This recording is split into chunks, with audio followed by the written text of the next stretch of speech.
Hello, dear friends. I'm excited about today's podcast as it focuses on AI.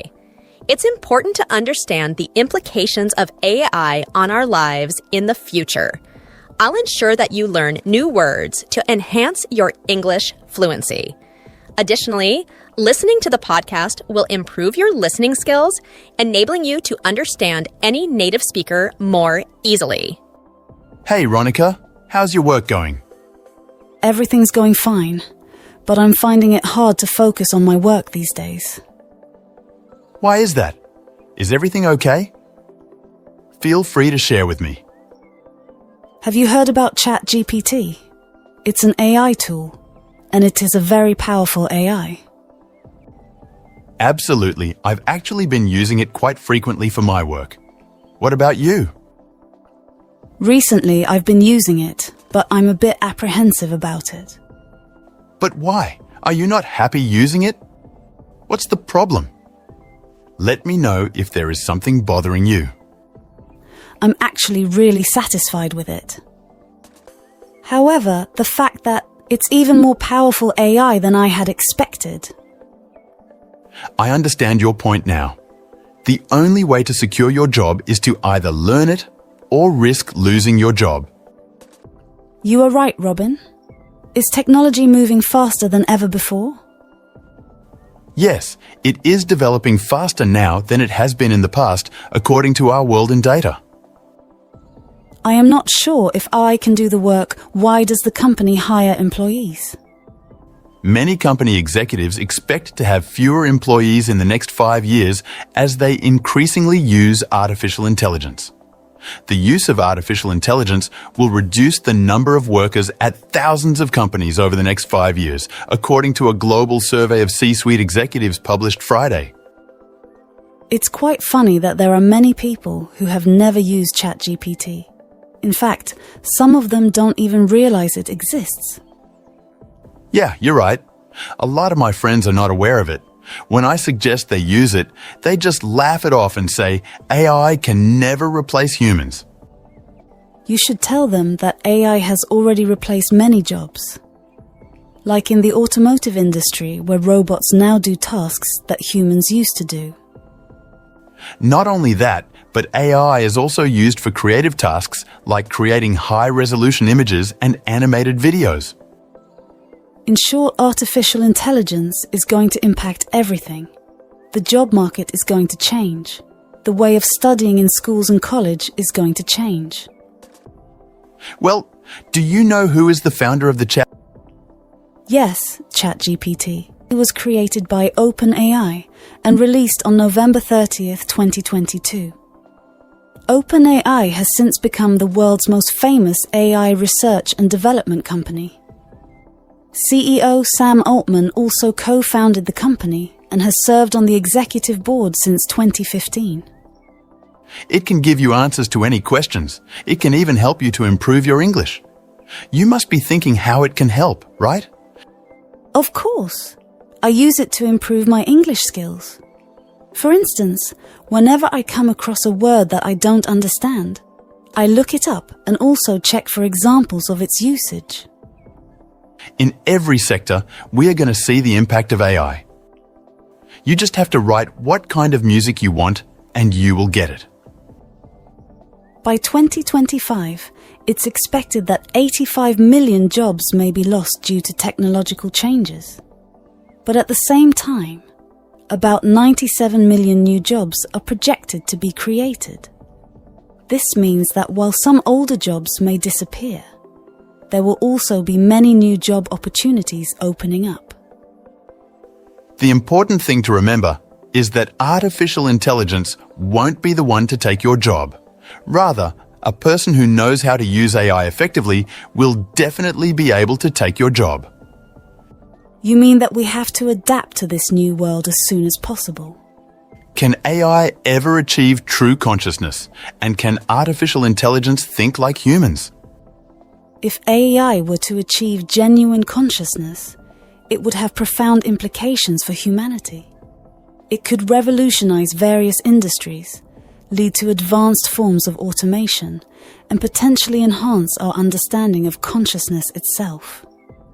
However, it also raises ethical and existential questions about the relationship between humans and conscious AI entities, as well as the potential impact on the job market and societal structures. Is AI an existential threat to humanity? AI has made tremendous progress, and I'm wildly optimistic about building a better society that is embedded up and down with machine intelligence. But AI today is still very limited. Correct. Even though AI is helping hundreds of millions of people already and is well poised to help hundreds of millions more, I don't see any realistic path to AI threatening humanity. What are the advantages of artificial intelligence? Artificial intelligence has the potential to improve our lives in many ways, including making it easier to do our jobs and interact with our environment.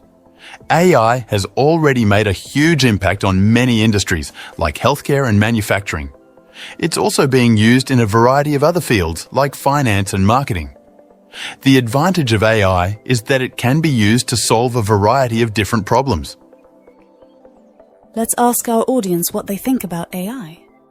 Let's start our vocabulary section. I request you not to skip this part, as we have seen that many people lack words, and for that reason, they can't express themselves effectively. I'll tell you the meaning of the word, and apart from that, I will give you examples to help you understand more effectively. Apprehensive means feeling worried or nervous about something that might happen in the future. Recently, I've been using it, but I'm a bit apprehensive about it. This means that while you have started using something new, you feel a bit nervous or worried about what might happen as a result. Generous. Generous means being kind and willing to give more of something, like money, time, or help, than is usual or expected. Example: she is generous because she often donates money to charity. Optimistic. Optimistic means believing that good things will happen in the future or having a positive outlook. Example: she felt optimistic about her math test, thinking she would do well. Compassion. Compassion means feeling kindness and wanting to help someone who is suffering or in trouble. Example: she showed compassion by comforting her friend when he was sad. Let's talk about your essay. How did you feel about it? I felt okay, but I think it could be better. What part do you think needs improvement? Maybe the introduction. I wasn't sure how to make it interesting. What was your goal for the introduction? To grab attention, but I don't know if it worked. Did you try starting with a question or a quote? No, I didn't think of that. What made you choose the book you wrote about? It's my favorite, and I know a lot about it. That's a great choice. Did you include why it's your favorite? I think so, but maybe I could explain it better. What's one thing you love most about it? Probably the main character's personality. That's interesting. How would you describe their personality? They're brave, but also kind. Those are strong traits. Did you give examples in your essay? A few, but maybe not enough. Specific examples make a big difference. Did you mention how those traits affect the story? I don't think I did. Should I add that? Definitely. It'll help connect your ideas. What about the conclusion? I tried to summarize, but it feels a little rushed. What would you want readers to remember most after reading it? Probably why the book is meaningful to me. That's a perfect way to wrap it up. Want to work on that together? Yeah, I'd like that. Let's dive into that conclusion then. What do you want to say about why the book is meaningful to you? Well, it taught me a lot about being brave and standing up for what's right. That's a strong point. Can you think of a moment in the story that really showed that? There's a part where the main character stands up to a villain to protect their friend. That's a great example. Did you describe that scene in your essay? I mentioned it briefly, but I didn't go into much detail. Adding details about that moment could make your conclusion more powerful. How did you feel reading that part? I felt inspired, like if they could do it, maybe I could too. That's exactly the kind of personal connection readers love. Can you write about how it inspired you? I guess I could say it made me think about being braver in my own life. Perfect. Do you have an example of a time when you tried to be brave because of what you learned from the book? Yeah. There was a time I stood up for a friend when someone was being mean to them. That's amazing. Did it feel similar to the moment in the book? Kind of, I felt scared, but I knew I had to do it. That's exactly the kind of connection that makes writing powerful. Now, how can we tie this into your conclusion? Maybe I can say the book helped me realize bravery isn't about not being scared, but doing the right thing anyway. I love that. It's such a strong message. Can you write that down now? Yeah, I'll try. Should I also talk about the kindness part? Absolutely. How did the main character's kindness inspire you? It made me think about how small actions, like helping someone, can make a big difference. That's a wonderful insight. Can you add an example from your own life to show how that idea impacted you? Maybe I can talk about helping a new student at school last year. That's a perfect example. How did that make you feel? It felt good, like I was making them feel welcome. And that ties right back to the book's message. Can you see how adding these personal connections makes your essay stronger? Yeah, it feels more real and meaningful now. Exactly. When you're ready, let's read your new conclusion together and see how it all fits. Okay, I'll write it now. I see, so even small effort counts as long as I don't quit.